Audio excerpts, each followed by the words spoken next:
There you have it. Real men do cry. Secondhand, secondhand. How do you define a man? Do you define it by this?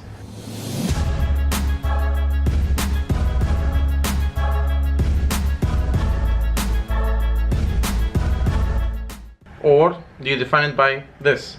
Any man can start. Let's check in to check out for the evening. What is happening, everybody? Today's topic is a little bit different format and a little bit different vibe than my usual high level kind of energetic videos. How do you define what a man is? Do you define it by his physical characteristics? In other words, how big his biceps is, or how much he deadlifts, or how much he squats? Define it by something else.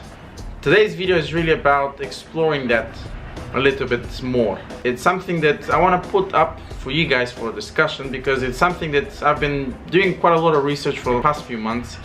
I've been reading a lot of books, as you can see over there. Something I find fascinating. In fact, that's the reason why I started this channel in the first place.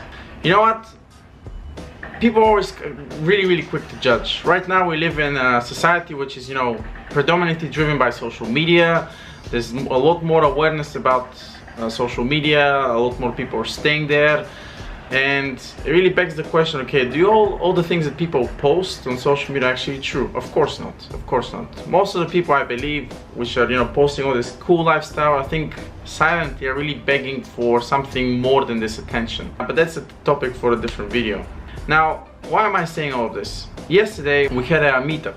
I host these meetups and different men come to it. Some of my friends come to it, but of course every single time we have different men coming for the first time there. And it's really interesting. I always look for this kind of transformation and really being able to open up. Being vulnerable, especially as a man, is a really big taboo topic. No, you're not supposed to show your emotions. There's this kind of stigma. Like I felt it before. Like, okay, man up, man. You should go through this. Should I? If I can't, does it make me less of a man? The fact that I can't go over this hurdle, does it make me less of a human being?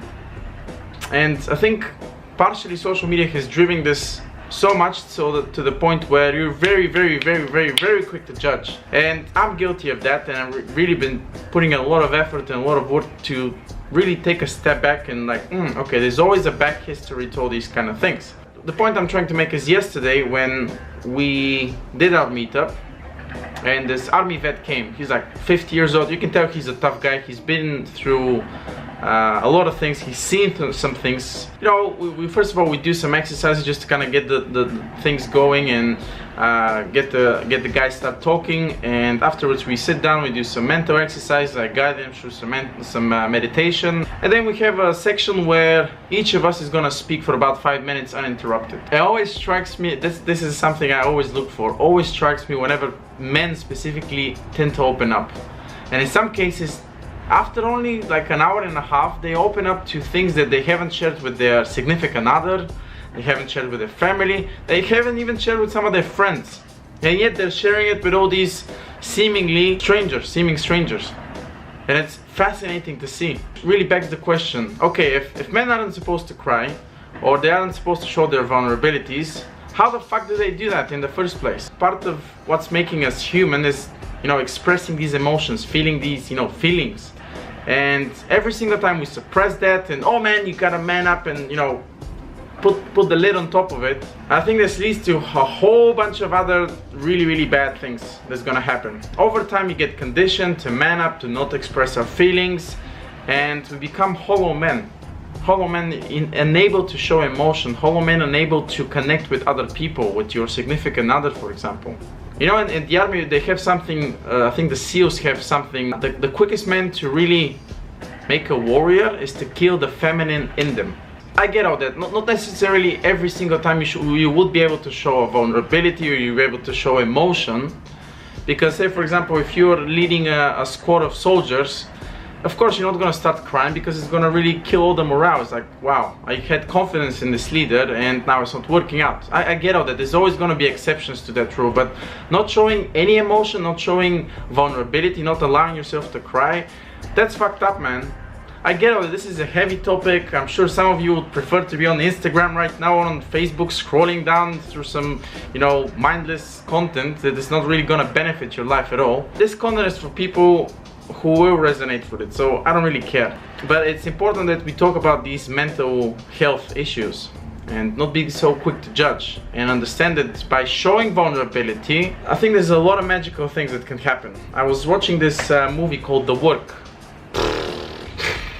Heavy movie, but I think every single man should really watch it. I'm not gonna spoil the entire movie for you, but some of these men who were in prison and lost significant others or lost family members, they were unable to cry. You always have to be there with your guard up and waiting for someone to, you know, jump on you so you can defend yourself, and you really like build this kind of mask of toughness, whereas underneath there's still emotion that haven't been expressed. And I really believe that you can't reach this level of happiness unless you've kind of let, you know, those demons out. Unless you go and really open that door and really look those demons in the eyes, you won't be able to feel this freedom, this lightness, you know. The guy was just saying in there, man, I really want to cry right now, man, but I can't cry. This is obviously in a facilitated environment, and it was really beautiful to watch something like this. Now, there's a couple of key distinctions I should make. Am I suggesting every single time you run to your significant other or your girlfriend or your spouse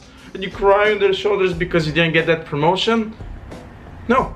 There's a balance here. No, man, this is, you're a pussy, man. Man up, you shouldn't cry. Okay, cool, man. Try this out for the long term, try this out for a few years. Don't show any emotions. See how this works out for you, huh? Yeah, I'm ranting a little bit too much in this video, but it's important to have a takeaway, And the paradox is, every single time you show this emotion, not only would other people connect with you, because chances are if you have something like this and you express it in an environment which is not gonna judge you, chances are something like this, which is very personal, is very intimate, is being shared by others. The more personal something is, the more universal it is. That's what I found and heard it from mentors and from other people, and I found it to be true. Same thing, every single time we have these meetups, people tend to open up and it's just like, wow. And I see that's so needed. And the paradox is, every single time you show vulnerability, not only do you connect with others, you will connect even more with your significant other if you have it in your life right now, but also facing these demons, facing these vulnerabilities, these fears, and really letting this shame and guilt out of your body really makes you invincible, invulnerable, unfuckwittable. And that's what you want, I think, at the end of the day. You want a mature man who can express emotions, not be, whining or crying or being a victim of circumstances, but being able to handle it and really own that shit. Whatever's happening in there, you know what, it's cool, man, I feel this way and maybe I gotta cry a little bit, but it's all good. Everybody talks about blood, sweat and tears. And sometimes, yeah, you see the sweat because everybody's working out long hours or hustling entrepreneur or all these kind of things. Sometimes you even see the blood, yet nobody talks about the tears. And I get it, it's a taboo topic, it's a heavy topic, nobody wants to talk about it, but it's super important, especially for us as men. One last thing, whenever people say, oh, you shouldn't be crying, I'm just gonna quote one of the champions in UFC called Khabib Nurmagomedov. He says, oh, this is #1 bullshit. So yeah, reconsider really and think about it, because this is gonna allow you to really cleanse the body of all this stress and tension that's inside the body, and see what happens. Curious to know, let me know in the comments below. I'll see you guys in the next video.